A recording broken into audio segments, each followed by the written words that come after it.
This is Sting the Grace back here again with our video, and this is the top 10 lists. And this time on my edition of the top 10 lists, we're going to take a look at the top 10 worst, that's right, the worst WrestleManias of all time. These are the WrestleManias that profined WrestleMania, how shit they really are.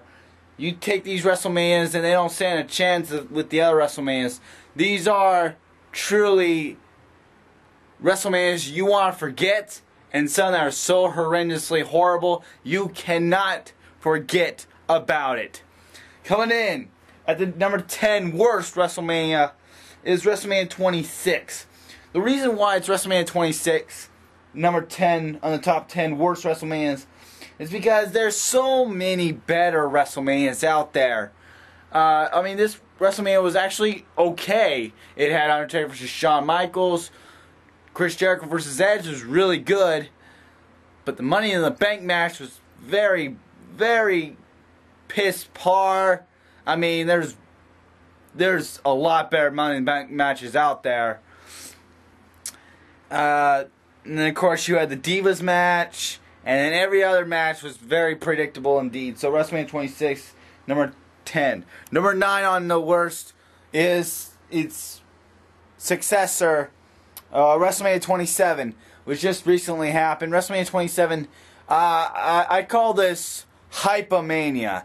This WrestleMania had so much hype. You had The Rock, you had Stone Cold, Jerry Lawler, Michael Cole, all participating, even Snooki. But, you know, this WrestleMania just completely fell face first on its face. And, again, it actually fell right on its ass, because that's how bad, it really was bad. I mean, the ending of WrestleMania 27 was John Cena clotheslined The Miz over the barricade, causing The Miz to have a concussion, and then it ends in a count out, and then The Rock restarts the match, Rock bottoms John Cena, and 1, 2, 3, The Miz gets the pin. Like, what the fuck kind of finish is that? Seriously, really? Really?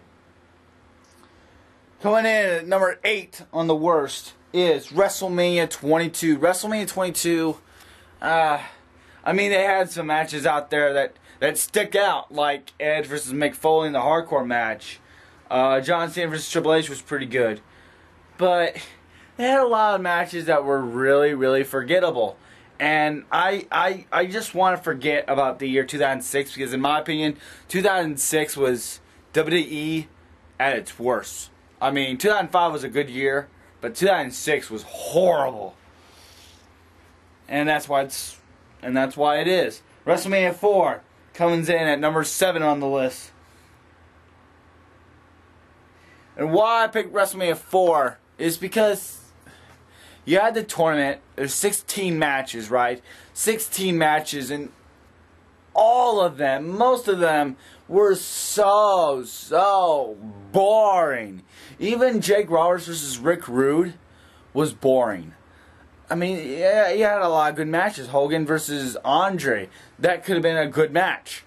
Roberts versus Rude, Macho versus Teddy DiBiase, you know, but it was such a boring WrestleMania.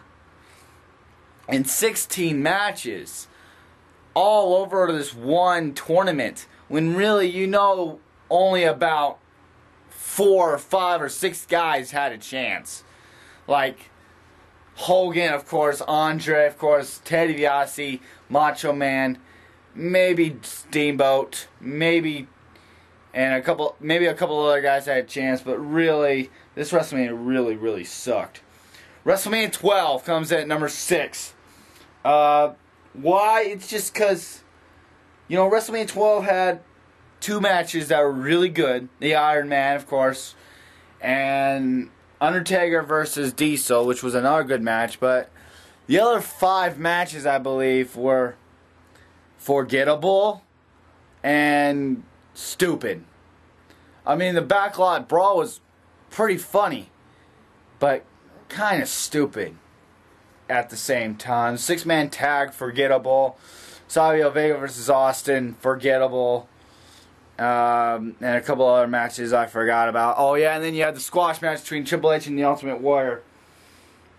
Alright, number 5 at the worst WrestleManias of all time is arguably the worst WrestleMania of all time, but it's number 5 on my list, and that's WrestleMania 9. WrestleMania 9, in my opinion, it's a good WrestleMania. But it's actually, no, it's not a good WrestleMania. What I'm saying, it's not as bad as people say it is. It's very underrated indeed. People say it's the worst. No, it's just the 5th worst. Because there's much worse WrestleManias out there. And this one had a gimmick. A good gimmick. And some of the people back had a good promos. Very good promos. IRS cut a very, very good promo on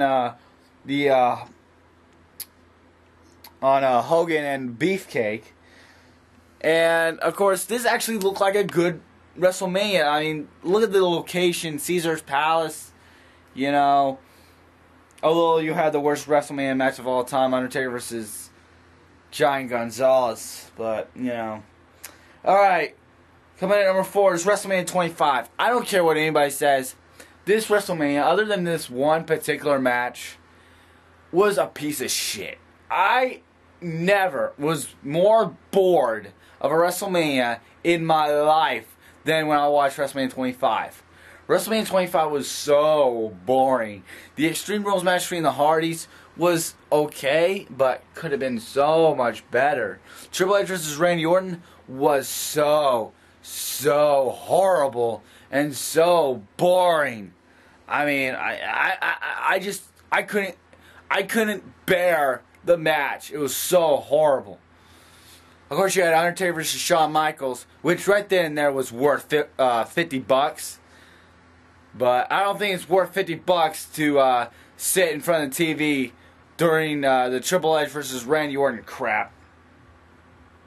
Coming in at the 3rd worst WrestleMania is WrestleMania 15. A lot like WrestleMania 12 and 9. You had some DQ finishes and a lot of boring and forgettable matches. Triple H versus Kane. That in a DQ. X-Pac and Shane McMahon was okay. Big Show and Mankind. That in a DQ. Rock versus Austin was the only decent match. And then you had Undertaker versus Big Boss Man. That was in the Hell in a Cell. And that was even more crap. So a lot of forgettable matches indeed. The WrestleMania 2 comes in at the 2nd worst WrestleMania of all time. 3 locations does not pay off for this particular WrestleMania. But the simple fact is, you know, you had 4 matches in New York, 4 matches in Los Angeles, and 4 matches in Chicago. I would be really pissed off if I went to the event in New York and only got, and I would be really pissed off if I was in Chicago and only got the Battle Royale, where Los Angeles got the world title. And WrestleMania 2 was so crappy that King Kong Bundy main evented. King Kong Bundy main evented it. That's how bad it was. The boxing match was horrible.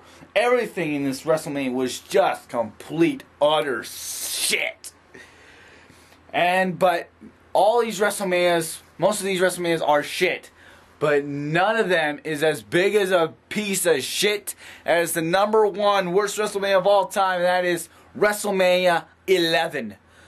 This WrestleMania, I actually nickname it Celebrity Mania, because this WrestleMania chock full of celebrities. Pamela Anderson, the kid from Home Improvement. You had some Latino guy, LT, and some other guys that just don't give a crap about. Do you wrestling fans really want to see an entire WrestleMania based around Pamela Anderson? That's another reason why WrestleMania 27 is on my list, because that WrestleMania was based around Snooki. But at least with WrestleMania 27, at least they try to focus with The Rock. And they try to focus with other people. But no, this entire WrestleMania was focused on Pamela Anderson and Lawrence Taylor. Lawrence Taylor even main evented it. And in case you don't know, in case you're saying, oh, Dan, you know, they weren't focusing so much on Pamela Anderson that much, you know, bullshit. Every time they talked to Todd Pettengill backstage, it was about Pamela Anderson. Or whoever the hell was doing interviews. You know, it was just such a forgettable WrestleMania. I don't even know what the fuck happened. I know Diesel won. I think Bam Bam lost. I think Owen Hart and Yokozuna won tag team titles. That was a pretty good match, though. But in the I Quit match, you know, Bob Backlund, he didn't even say I quit. So WrestleMania 11 God, you go from WrestleMania 10, after WrestleMania 10, one of the best WrestleManias of all time, and then you go to WrestleMania 11. Anyways, this is Sting is the Grace, and that is the top 10 worst WrestleManias of all time, in my opinion. And the next top 10 list will be the top 10 greatest WrestleManias of all time. I am Sting is the Grace, saying good night and Godspeed.